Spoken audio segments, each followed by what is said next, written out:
Atlantic City, New Jersey, gearing up for a crisis. And no, we're not talking about yet another casino shutting their doors, because the city's tax base continues to shrink in a huge way as people frankly gamble elsewhere. And as more and more residents are leaving Atlantic City, the city government is quickly running out of money. Now, Atlantic City Mayor Gov't says his government will shut down on April 8th and stay shut for 3 weeks. And that's not going to be the only shutdown that's scheduled here. That till the city gets its next quarterly tax payments.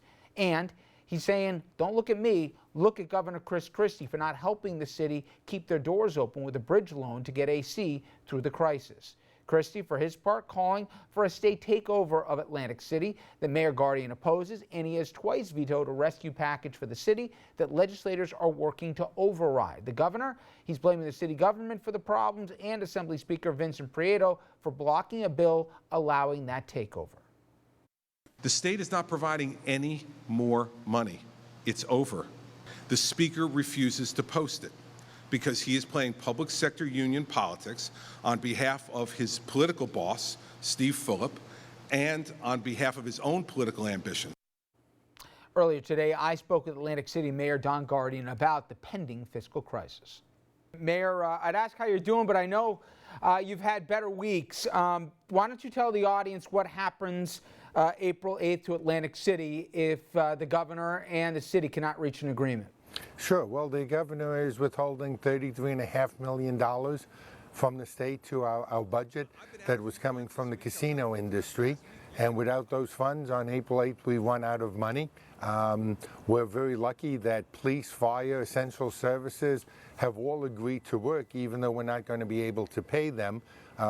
We'll have to do that for 22 days until May 2nd, when the second quarter taxes come in. Since we made that announcement a few days ago, almost everyone else that needs to be providing services has agreed to come to work, either collecting unemployment or eventually getting paid once funds come in. But I should make it clear that that's short-lived. In another 6 weeks, 8 weeks, we're going to be in the same situation. The city lost 70% of our assessed values over the last 5 years, almost exclusively through casinos. And that's about $100 million less that we're receiving from casinos these days, and that's created a crisis. About a year and a half ago, city needed to be trimming $60 million. We did that.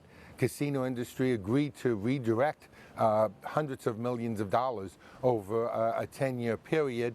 The governor vetoed that bill, and then the governor has not provided the same funding source to our schools in the city that every other city in the state of New Jersey receives. Speaking of the governor, and he's refused that $8 million bridge loan that you've looked for, he in effect said, hey, I've tried with Atlantic City, it doesn't work. And this was an exact quote he said yesterday on the radio. He said, when you have a city in that position, you have to come in and take aggressive steps, referencing a state takeover. He said, you have to say to the mayor and the council, you failed. Now, the governor certainly knows a lot about failing with the condition of the state, but the governor also has been in Atlantic City for the 2 years and 3 months that I've been mayor, long before that, controlling the budget and controlling every finance decision.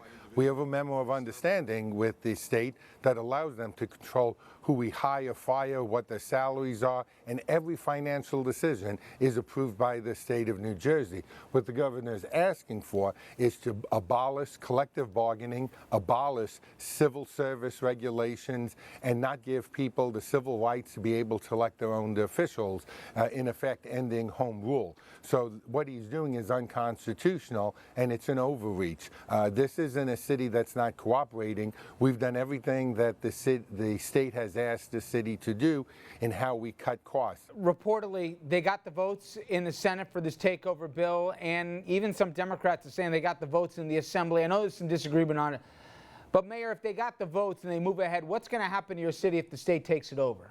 Well, first of all, regardless of what happens with the bills, we run out of money on April 8th. We find a solution for the next 3 weeks, but it's only 6 or 8 or 12 weeks after that we're going to be in the same situation. So the state's going to have to provide the funding. The difference is you can either allow the casinos to provide the redirection of their funds to the city, or you can force the taxpayers of New Jersey to pay for that. That seems to be what the governor wants to do. The Speaker of the the Assembly.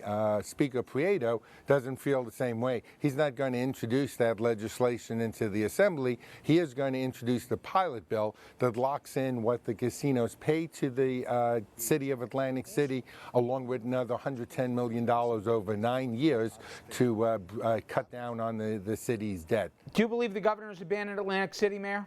He has abandoned Atlantic City. He promised us a lot of help, a lot of relief, and then he didn't deliver on doing that. It's really a shame. I wish you the best of luck, Mr. Mayor. Thank you so much for a few minutes today. Thank you. Now, Shelley, this isn't a theoretical thing once again for you. Yonkers went through this in '80, right? With a fiscal crisis. Twice. 75 and 84 had a financial control board. But the difference here is that Atlantic City has already been under basically the thumb of the state, and to the mayor's credit, they, as you said, they have complied with everything that the state government required. Then, after you do that, and then you turn around and say, oh, by the way, no, unless you give us one more big thing, which the mayor thinks is unconstitutional, which is taking away their pensions, we're not doing it. And in the typical Christie style of, like, you know, go jump in a lake, you got real people who live there, predominantly poor. You got people who lost their jobs. You got a serious situation. Step up and be a leader. Find a compromise. And by the way, as people may know in our viewing area, you go to Atlantic City in the summer, the spring and the summer. There are 3 major events just in April and May that this is hitting right at that time, which certainly is going to dissuade somebody to go down there to some of these if there's no presence. People are going to be willing to work for IOUs. The police and fire. Police and fire, and they've gotten the Meals on Wheels that are trying to bring food. It's bad, and I would get it. There's been mismanagement and all the rest. But this guy, this mayor, who I have no vested interest in, he's actually done everything he said he's had to do. He's already been under control, as Shelley says. It's really a shame. We'll continue to follow this. It doesn't look promising, though, at the moment. All right, coming up next, we will pivot to the race for the White House. And we'll focus on Republicans because, frankly, you can't make this stuff up. It's getting more tabloidy by the day. Cruz and Trump trading barbs over rumors relating to their personal lives. And it's not Trump's today.